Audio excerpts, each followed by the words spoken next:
Hello guys, kumusta? Interested ka din ba sa Starlink Mini? Gusto mo din ba matry ang Starlink Mini o kaya iniisip mo na mag-upgrade? Ang tanong mo, worth it ba? Panoorin mo muna itong content ko bago ikaw ay bumili. Magkano ang presyo at ang buwan ng internet ng Mini? Gusto mo din malaman if ano ng speed test ng Starlink Mini? Then may maganda akong recommended na setup sa inyo. Portable at on the go setup siya. Tapos may promo pa. Ang question mo pa, pang traveler lang ba yan? Or seafarers? At pwede ba siya gawing residential kasi ang mahal ng monthly ng roam? Don't worry guys. Yan yung mga i-check natin later on at malalaman nyo ang kasagutan. Malalaman mo din sa content na ito bakit mas maganda ang Starlink Mini compared sa Starlink Gen 2 or Gen 3. Tara guys, explore na natin ang Starlink Mini. Nga pala guys, huwag niyong kalimutang i-like yung ating video at mag-subscribe din. Salamat. Mag-quick unboxing muna tayo. What's in the box of Starlink Mini? Let's see. Ano ang mga kasama at para saan siya? Para din may idea po kayo kung paano gamitin ng tama. Ito po yung box ng Starlink Mini. Dito sa gilid ng box, may indicator siya na need mo hilahin para ma-open ang box. Hilahin mo lang to, parang ganito. Both sides ng box, alisin nyo lang po. Then, pag open mo ng box, ganito ang una nyong makikita na laman. May simple guide na naka-illustrate sa box po. Ito siya. Then, ito po yung power supply. Then, may saksakan siya dito ng wire. Later on, i-guide ko po kayo paano gamitin. Then, ito naman po yung tinatawag na mini pipe or mount adapter. Don't worry. Itakal natin yan mamaya paano gamitin. Then, syempre ang next natin itong Starlink Mini na dish. Super safe ng packaging po kasi may takip siya for protection. Ito po ang dish ng Starlink Mini. Napakaliit niya at magaan. Itong nasa likod, ang tawag dito po ay kickstand. Same po siya sa Gen 3 or version 4. Removable po siya. Napapalitan siya ng mini pipe or mount adapter. Itong butas po na ito, saksakan niya ng DC power cable. I-quick guide ko po kayo later on. Ang maganda po ang dito sa Starlink Mini, built-in na po ang router sa dish. Meaning andito na po yung Wi-Fi components and features. Then ito ang tawag dito ay Starlink plug. Pag inalis po natin ito, andun po ang saksakan ng RJ45 LAN port or Ethernet port. Meaning pwede po dyan ang Cat5e or Cat6 LAN cable. Ibalik nyo lang po itong Starlink plug if hindi nyo gagamitin ng LAN port. Protection po kasi siya sa ulan para maging water resistant siya in case umulan po ng malakas. Then ang last item na laman ng Starlink Mini Box ay ang DC power cable. Ito po siya 15 metro po ang haba niya. Parehas lang po ang pansaksak ng magkabilang dulo ng cable. Ito isa para sa dish at yung isa para naman sa power supply. Tara na guys, mag-quick setup tayo ng Starlink Mini. Napakasimple po ng process. Kunin nyo lang DC power cable. Then isaksak ang kabilang dulo sa power supply. Ganito lang po siya. Push nyo lang. Then dapat sagad na sagad. Then yung kabilang dulo, dun po yun isaksak sa Starlink Mini dish. If naka-kickstand setup po kayo, need nyo padaanin dito ang cable para hindi siya maipit ng kickstand. Then, ipasok nyo lang sa butas, push nyo lang, then dapat sagad na sagad, syempre, para stable ang connection. Ganun lang po kasimple. Ganito po gamitin ang kickstand pag ilalagay nyo sa labas or bubong ng bahay nyo. Pwede nyo na po ilabas ng bahay ang Starlink Mini Dish. Then, pwede nyo na po isaksak sa power source nyo. Speaking of power source, kung nasa remote area ka or gusto mo na portable ang setup ng Starlink Mini mo, meaning pwede mo madala ang Starlink Mini sa mga adventures mo, like camping, outdoor activities at iba pa, ang suggested ko is gumamit ka ng power station. Dito sa setup ko, ang gamit ko is River 3 Max Plus, ang portable niya at ang lightweight. Bale may dalawang battery siya. Itong nasa upper part ang tawag. River 3 Plus siya yung pinaka main unit. 286 watt-hour ang capacity niya. Then itong nasa bottom part, modular battery siya, meaning detachable or naaalis. 572 watt-hour naman ang capacity niya. Pagkasama itong extra na battery, ang tawag is River 3 Max Plus, meaning mas malaki ang power capacity niya at matagal ang power duration niya. Kaya in case na may matagal na power interruption, worry-free ka na. In terms of total weight, nasa 10.8 kg lang naman. Then sa power capacity, may total na 8 na 58 watt-hour ang EcoFlow River 3 Max Plus. Ganito lang i-remove ang extra battery. Need lang i-press ito. Then, pull up. Nasa 4.7 kg lang ang weight ng River 3 Plus itong main unit. Napaka-lightweight niya kasi kayang-kaya. Buhatin ng anak ko na 5 years old. O di ba ang gaan lang? Pwede siya madala kahit saan. Sa setup po natin ngayon ng aking Starlink Mini, ang power source niya is yung upper part ng River 3 Max Plus. Removable po kasi siya. Kaya portable ang setup natin. Tapos dito sa indicator, with 66% of battery, kaya niya i-power on ang Starlink Mini natin up to 7 hours. Sobrang tagal nun guys. Kasi ang watts output or usage niya lang is nasa range ng 22 hanggang 25 watts. Imagine mo, if naka 100% full charge ako, kaya niya i-power on ang Starlink Mini natin more than 10 hours. On the go, kahit dalhin mo pa siya sa remote area or off-grid location, gaya dito sa testing ko, nasa bundok ako. Tapos overlooking pa ang dagat, tapos walang obstruction. Then, sobrang easy mag-align ng Starlink Mini. Ang masasabi ko ay best combination ng Starlink Mini, tapos may River 3 Max Plus ka, then samahan mo pa ng EcoFlow solar panel.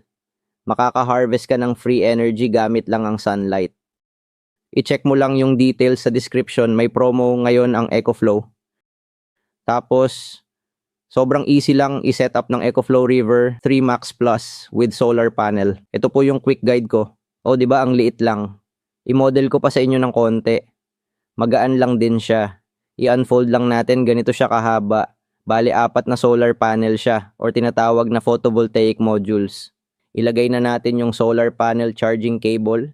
Bali, ito yung cable niya. Isaksak na natin siya dito. Then, itong may orange sa EcoFlow River 3 Max Plus natin siya isaksak. I-power on muna natin itong River 3 Max Plus. Makikita nyo, nasa 87% pa ang charge niya. Sa may likod pala, sinasaksak ang charging port niya. So, press down lang natin ito para ma-open itong mga ports. Para lang may idea kayo, itong nasa left side, charging port siya para sa AC charging or direct sa grid or kuryente nakasaksak. Then itong nasa right side, for data port siya, same siya ng port sa mga printer para makonect sa computer or laptop. Itong nasa gitna ang para naman sa car at solar charging port.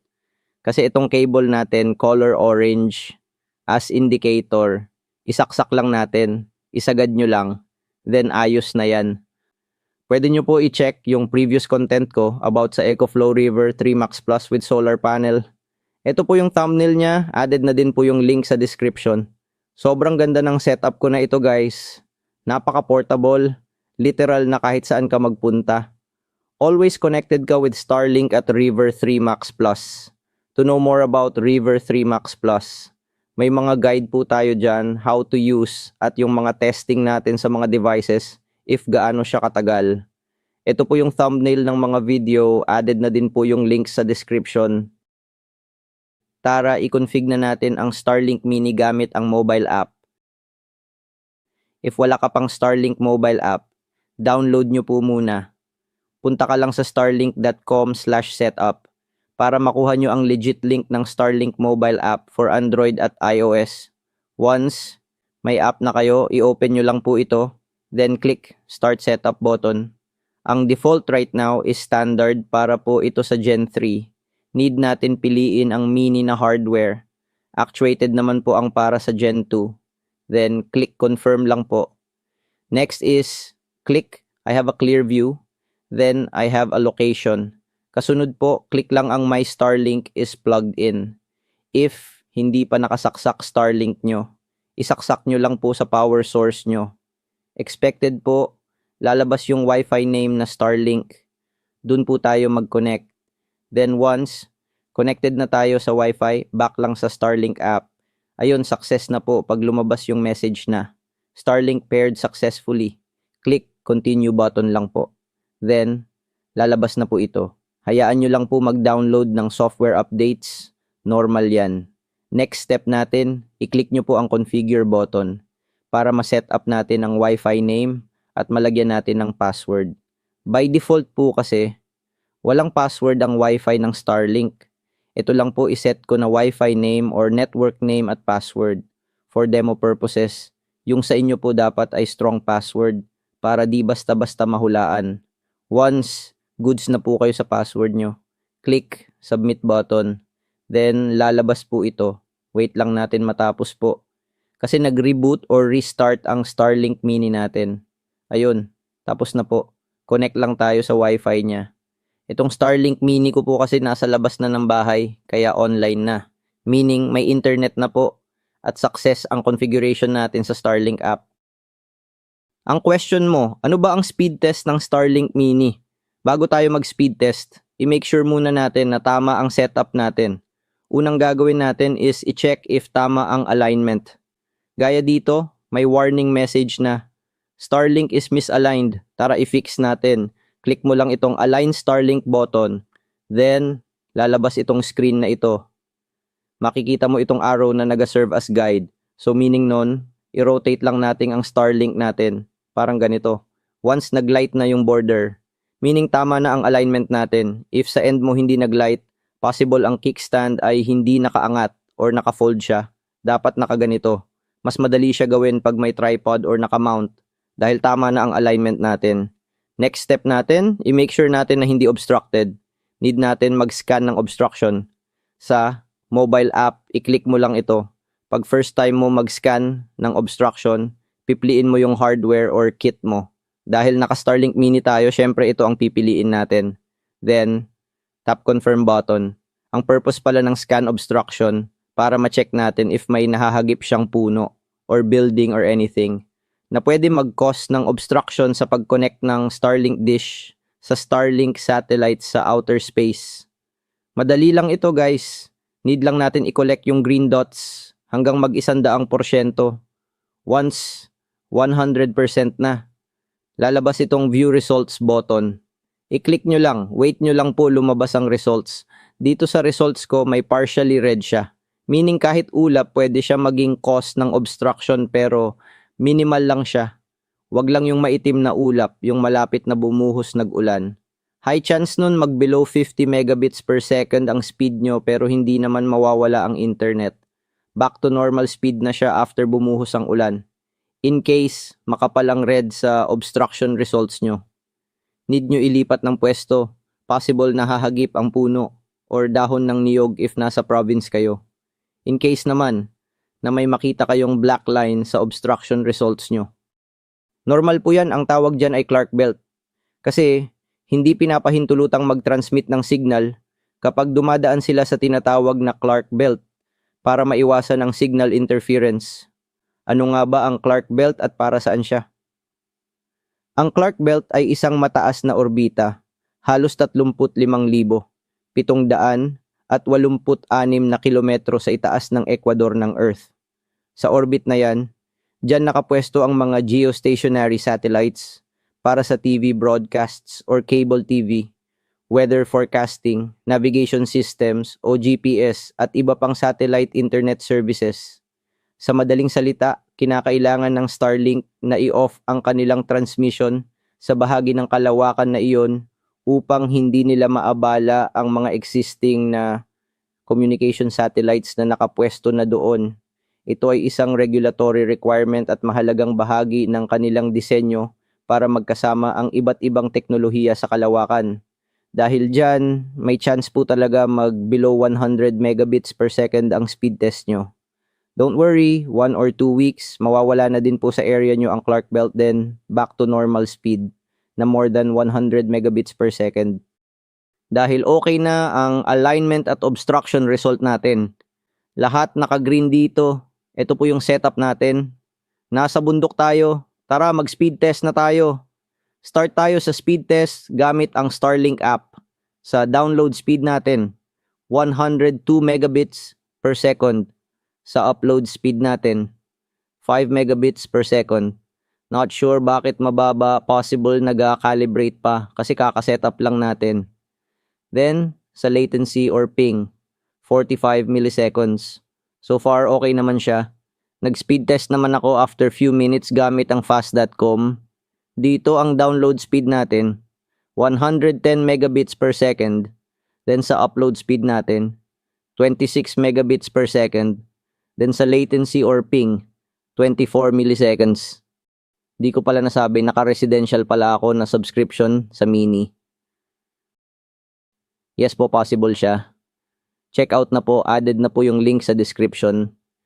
I-message nyo na lang ako sa Messenger if need mo ng help sa pag-activate na direct residential or pang-ocean mode na use para sa mga seafarers.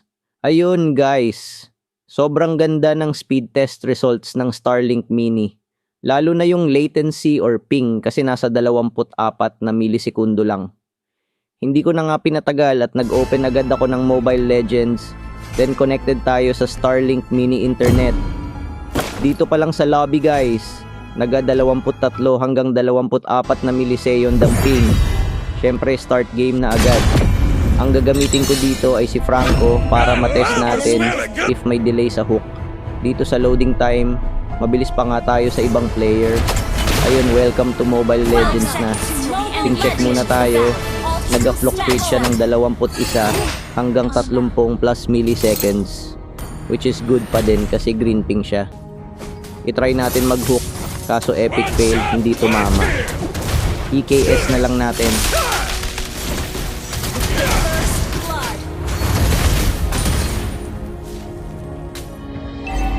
Killer tank ako dito.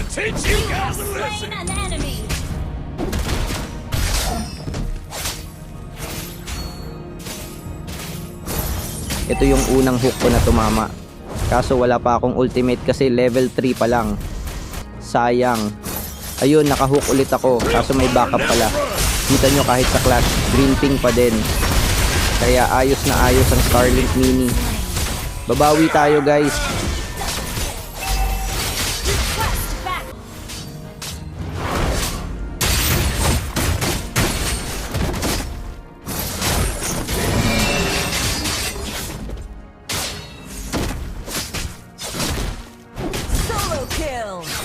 Na solo kill ko pa si Lancelot.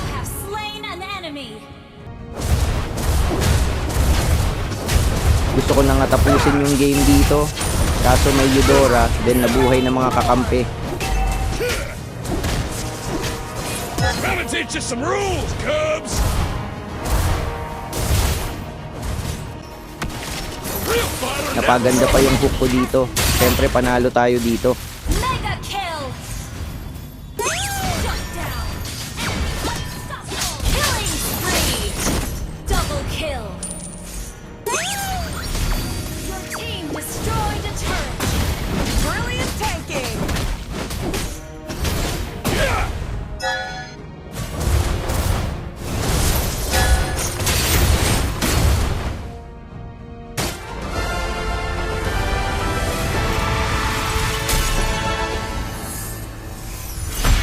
Victory! Ayun guys, if may question kayo about Starlink Mini at EcoFlow River 3 Max Plus, comment below. Also check description for sales and promo. Thank you guys for watching. Don't forget to subscribe, like, comment, and share. See you on my next video.